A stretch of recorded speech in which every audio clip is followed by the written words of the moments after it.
Welcome back to Recruited Talkback. So we're going to talk about episode 6 today. As usual, we have with us Rain Mercury, our director and co-producer. Mehrdad Sarlak, our actor, plays Lambert. Myself, Carolyn Carpenter, who wrote the screenplay and co-produced and acted in it. And Heath Null, my husband, who is a United States Marine, and who served on recruiting duty and who's been kind of the inspiration for Recruited. So on this episode, we had a lot of ups, we had a lot of downs. This is actually quite an involved episode because there's a lot of actors, a lot of characters going in and out.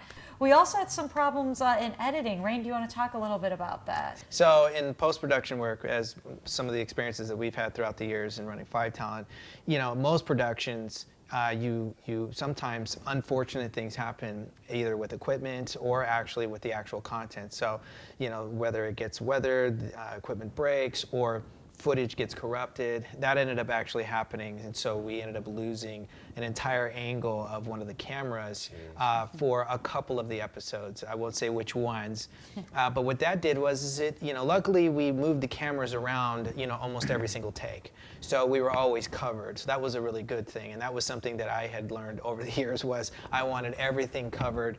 And it did kind of force a creative. And this particular episode where it's the brownie scene, and in the brownie scene, actually it was originally written where you had Logan run into the scene, and it just so happened that because there was that sort of a free form on set, people were having a good time. It just so happened that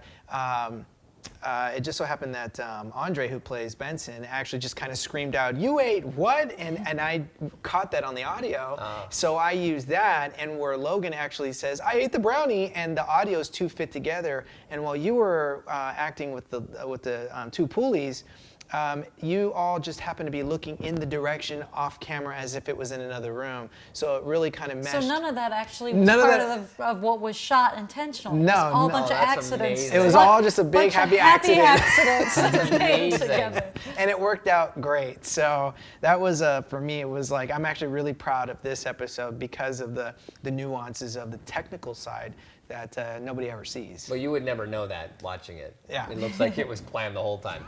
Now, I didn't know that until just now.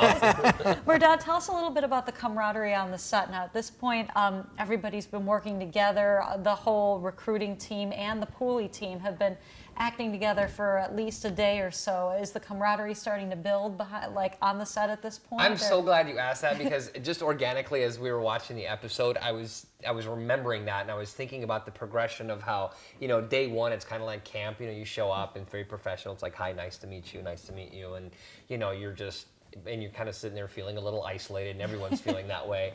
And then, day 2 and 3 and 4, and as it goes on, you get to a point where you're like, you really hear it, and it's cliche, but it's totally true. You're like, this is a family, and you do like the people you're working with because you guys did a great job of picking people, and you just had professional people on set.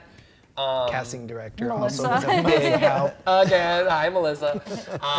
And so it was really easy actually to find that, and people were very supportive of each other, and it was cool because you could kind of see after we'd been working together for a while, and when Rain would yell cut, people would comment like, "Hey man, that was great! Great job! Yeah, you too." And so there was a lot of that. And then when you guys were off doing all the technical things, and we'd be back there munching on chips or trying not to get our makeup off, we would all just be talking and getting to know each other. And so there was a lot of camaraderie and friendship that developed. And the last day was a big boo-hoo cry session because we're like, "Oh, we're so sad you're leaving." So. And we got just a couple minutes. Heath, really quickly, tell us a little bit about kids frauding themselves into the Marine Corps. That was kind of the topic of this. Is that something that happens often, or was this, what was the inspiration behind that? It happens a lot, actually. There's a term called MEPS jumpers, where one kid will go to a station like, "Sorry, man, this disqualifies you from the Marine Corps." So what they do is they learn that. And then they're like, "You know what, I'm going to go to a different station." Oh my God. And what they don't realize is it's all in a computer system. So, it's like, oh, this guy is, if the recruiter did his job and entered it in the system, the guy's going to get caught. But, you're so busy, and you saw the system sometimes doesn't work, the guy might get it in. A big thing that I learned out there is when you got a kid and their parents in there and ask the questions, and the parent leaves, re-ask that kid those questions. See if you get the same answer. See if you get the same answers.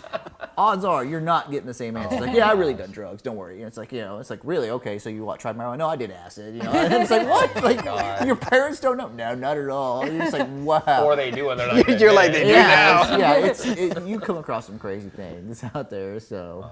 One thing you'll see is there will be a post at some point on our Facebook and Instagram pages with our makeup ladies complaining about my hair.